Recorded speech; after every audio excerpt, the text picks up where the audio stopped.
Hello and welcome to my channel. Let's learn psychology. Today let's in a story time part 2 मैं आपको एक कहानी सुनाने जा रहा हूँ। ये बहुत ही मेरा दिल के बहुत करीब है ये कहानी, और इसे मैंने बचपन में पढ़ा था। एक किताब जिसका नाम हिंदी में ट्रांसलेट कर सकते हैं जीत के लिए 5 स्टेप्स, जो लिखा गया है यंडमूरी वीरेंद्रनाथ, तेलुगु के फेमस राइटर हैं। तो ये कहानी मेरे मन में इतने सालों से रहते रहते काफ़ी अलग रूप इसने पा लिया है, जो सुधारित रूप में आपके साथ शेयर करने जा रहा हूँ। सुधारित या कहूँ ये मैं अपना वर्जन में आपके सामने प्रेजेंट करने जा रहा हूँ। कहानी इस प्रकार है कि एक छोटी सी बच्ची है उसके पिता उसको बहुत प्यार करते हैं।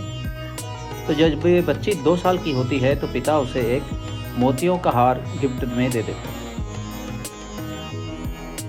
तो पिता के मन में रहता है कि ये उस बच्ची के लिए इससे भी बेहतर गिफ्ट देना है, पर ये जो बच्ची है इसलिए उन्होंने वही सेलेक्ट किया जो सेलेक्ट किया। उसके बारे में चर्चा बाद में आएगी। तो जब ये बेटी 5 साल की होती है तो पिता बच्ची से कहते हैं, बेटी से, बेटा क्या मुझे वो गिफ्ट जो मैंने तुम्हें 2 साल में जब मोतियों का हार दिया था, क्या तुम मुझे वापस दे सकती हो?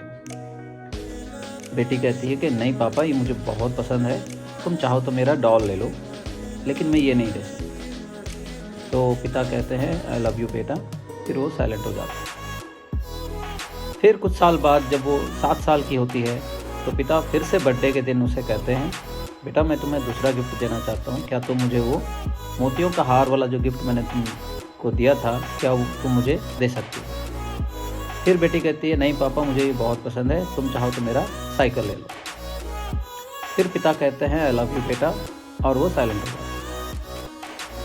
ऐसे ही इस बीच बच्ची कुछ पढ़ने लिखने लग जाती है, किताबें पढ़ती है, तो उसका भी थिंकिंग इम्प्रूव होता जा रहा है, ग्रो होता जा रहा है। तो एक बार जब 11th ईयर का बर्थडे था तो पिता ने फिर से बच्ची से पूछा, बेटा क्या तुम मुझे वो मोतियों का हार जो मैंने तुम्हें गिफ्ट में दिया था जब तुम 2 साल की थी, क्या तुम मुझे वो वापस दे सकती?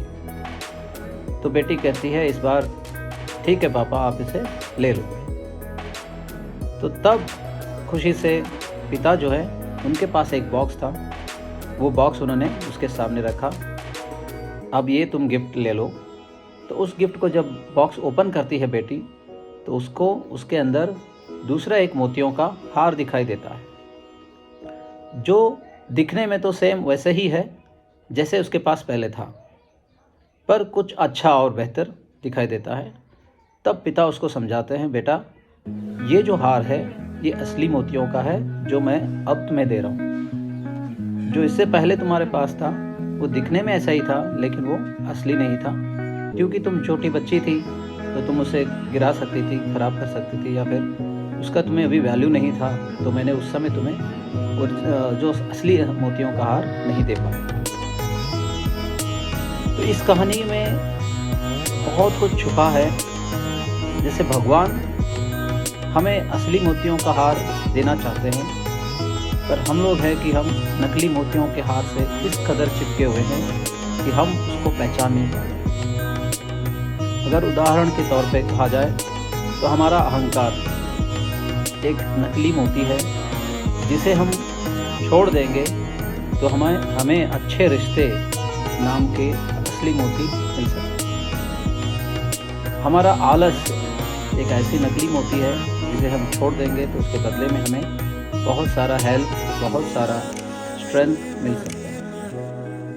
ऐसे ही आप खुद सोच सकते हैं, ऐसी बहुत सारी चीज़ें हैं। आलस है, अहंकार है, सेल्फ एस्टीम है, मतलब ज़रूरत से ज़्यादा सेल्फ एस्टीम, ईगो है, और बहुत सारी चीज़ें हैं। अब हम लोग अगर सोचेंगे तो खुद समझ सकते हैं कि कौन सी चीज़ असली है, जिसको हमें पाने के लिए कौन कौन से ऐसे नकली चीज़ों को छोड़ना पड़ेगा। होप कहानी आपको पसंद आई होगी।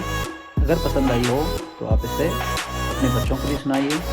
हो सकता है उनके जीवन में, सभी के जीवन में कुछ 0.1% ही बेहतर इम्प्रूवमेंट हो जाए, तो ये प्रयास सफल रहेगा। Thank you everyone.